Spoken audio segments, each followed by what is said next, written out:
Bonjour, et bienvenue dans cette nouvelle leçon, dans laquelle on va parler de la comptabilisation des stocks. Pour les entreprises industrielles et commerciales, les stocks constituent l'un des éléments les plus importants de leurs actifs. Les entreprises peuvent y investir des moyens financiers importants. C'est pour cette raison que leur suivi en comptabilité doit être effectué de façon rigoureuse par les responsables de ces organisations. En matière de comptabilité, le système comptable financier SCF distingue plusieurs types de stocks, qui sont les suivants. Les stocks de marchandises, le compte 30, qui sont les objets ou biens matières, ainsi que fournitures acquis et destinés à être revendus en l'état, sans transformation.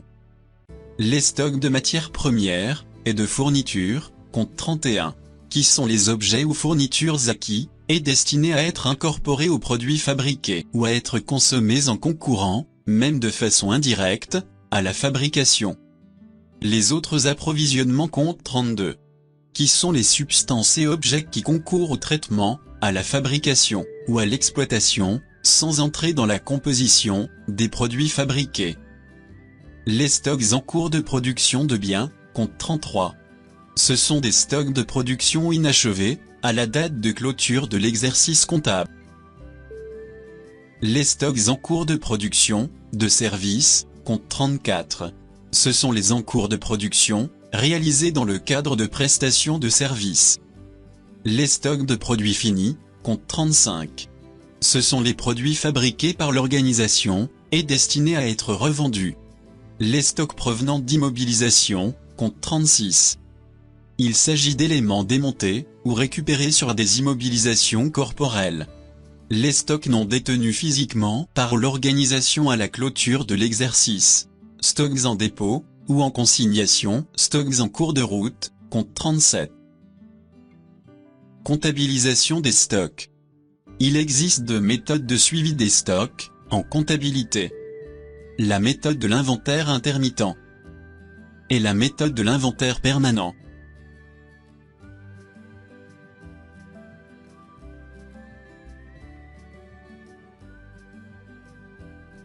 L'inventaire intermittent. C'est la méthode la plus couramment utilisée par les entreprises. Elle consiste à procéder à un recensement et à une évaluation des stocks en fin d'exercice, enregistrement des approvisionnements et marchandises consommées en cours d'exercice.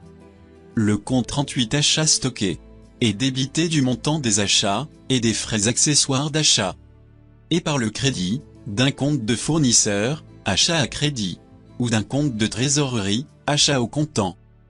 Petit rappel, avant de passer à la suite de la leçon, 401 correspond au compte fournisseur de biens et de services. Le compte 51 correspond au compte banque. Et le compte 53 qui correspond au compte caisse. Les comptes de stock ne sont pas mouvementés en cours d'exercice. En fin d'exercice, il faut procéder à l'annulation des stocks existants en début d'exercice. Crédit des comptes 30, 31 et 32 par le débit des comptes correspondants 600, 601, 602 achats consommés.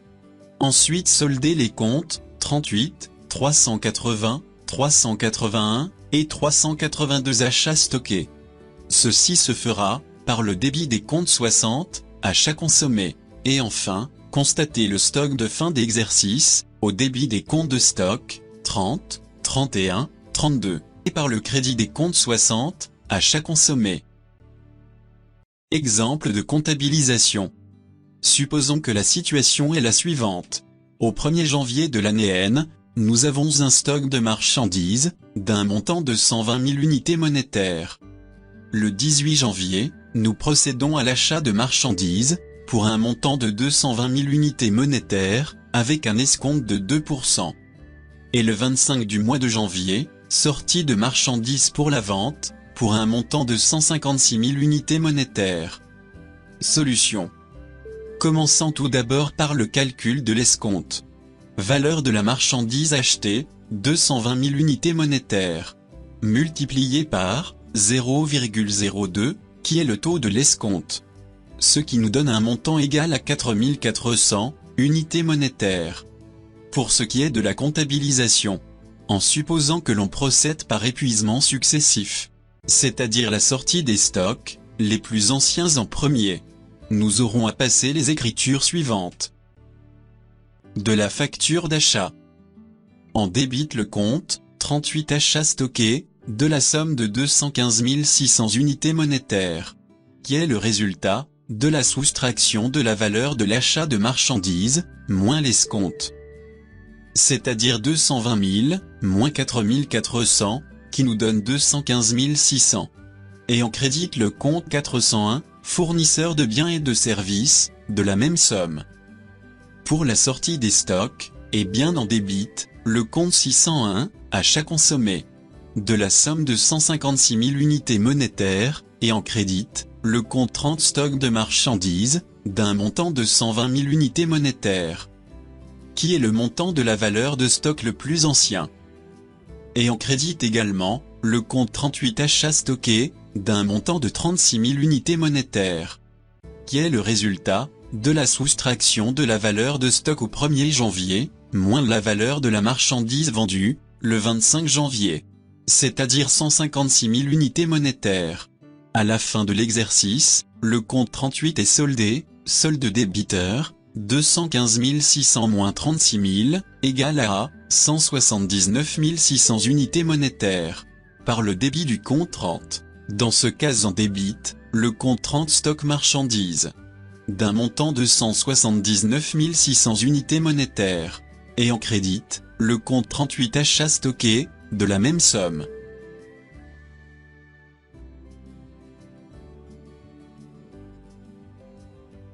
Passons maintenant au second mode de comptabilisation, qui est le mode d'inventaire permanent. Dans cette méthode, les comptes 30, 31 et 32 fonctionnent comme des comptes de magasin. Ils sont mouvementés chaque fois qu'il y a une entrée ou une sortie. L'enregistrement des approvisionnements et marchandises consommées en cours d'exercice. Le compte 38, achats stockés, est débité du montant des achats et des frais accessoires d'achat par le crédit d'un compte de fournisseur, achat à crédit, ou d'un compte de trésorerie, achat au comptant, comme dans le cas de l'inventaire intermittent. L'écriture comptable sera comme suit. On débite le compte 38, achat stocké, et on crédite le compte 401, fournisseur de biens et de services ou biens, les comptes 51 ou 53. À noter que les comptes 30, 31 et 32 sont débités des entrées en magasin par le crédit du compte 38, et ils sont crédités par le débit des comptes 60, achats consommés.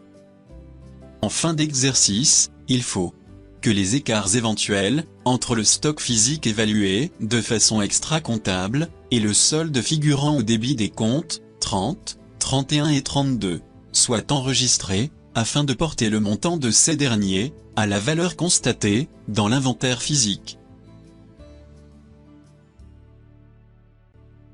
L'exemple que nous allons voir va nous permettre de mieux comprendre. Les données de l'entreprise, Zitoun indique. Stock de marchandises au 1er janvier de l'année N. 280 000 unités monétaires. Le compte 30 est donc débiteur de 280 000 unités monétaires.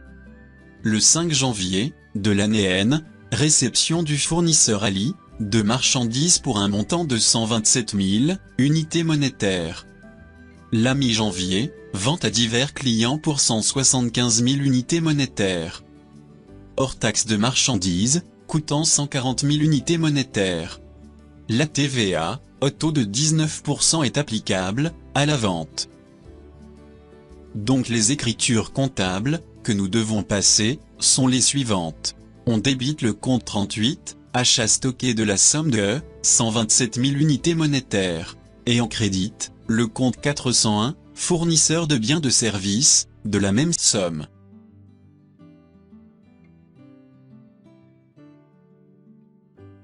À la même date, on passe une seconde écriture, où nous allons débiter le compte 30, stock de marchandises d'un montant de 127 000 unités monétaires. Et on crédite le compte 38, achat stocké du même montant. La mi-janvier de l'année N. On débite le compte 41, clients d'un montant de 208 250 unités monétaires. Et on crédite les comptes 70, vente de marchandises, d'un montant de 175 000 unités monétaires. Et le compte 445, TVA collectée, d'un montant de 33 250 unités monétaires. Et on passe une dernière écriture, la mi-janvier, où nous devons débiter le compte 601, achat consommé d'un montant de 140 000 unités monétaires. Et on crédite compte 30, stock de marchandises du même montant.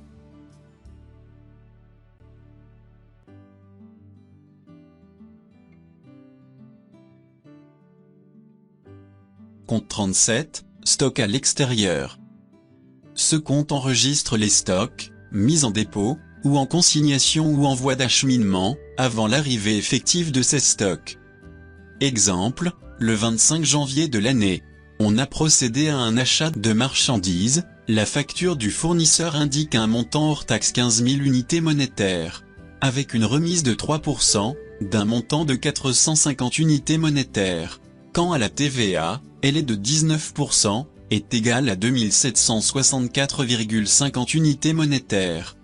Ce qui donne lieu à l'écriture comptable suivante. Débiter le compte 38, achat stocké d'un montant de 14 550 unités monétaires, ainsi que le compte, TVA déductible, d'un montant de 2764,50 unités monétaires. Ensuite créditer, le compte 401, fournisseur d'un montant de 17 314,50 unités monétaires. Si au 31 décembre, la marchandise n'est pas réceptionnée, le service de la comptabilité devra enregistrer l'écriture suivante. En débite, le compte 37, stock à l'intérieur d'un montant de 14 550 unités monétaires. Ensuite on crédite le compte 38, achat stocké, de la même somme. Au début de l'exercice N+1, le service de la comptabilité passera à l'écriture suivante. Débiter le compte 38, achat stocké, d'un montant de 14 550 unités monétaires. Et créditer le compte 37, stock à l'extérieur de la même somme.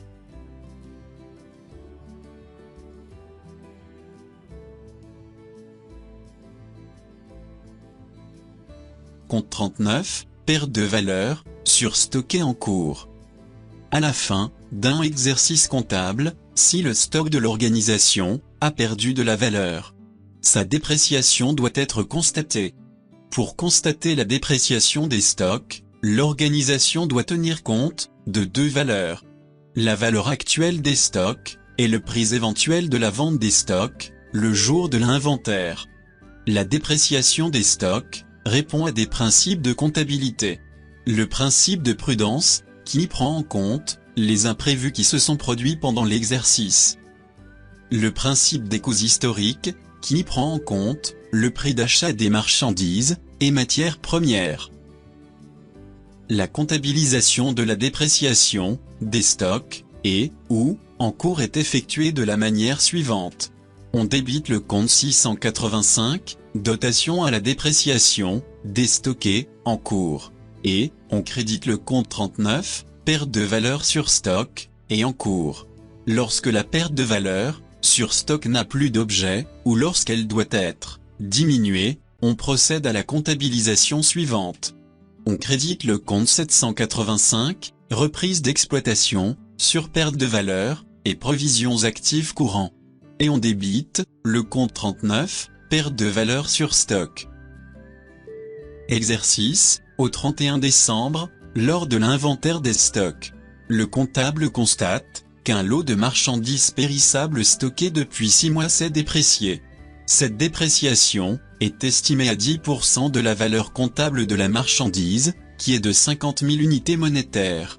Par ailleurs, la valeur recouvrable, ou vénale, est estimée à 42 000 unités monétaires. En vertu du principe de prudence, on comptabilise la valeur des stocks la moins élevée. Valeur comptable, 50 000 unités monétaires.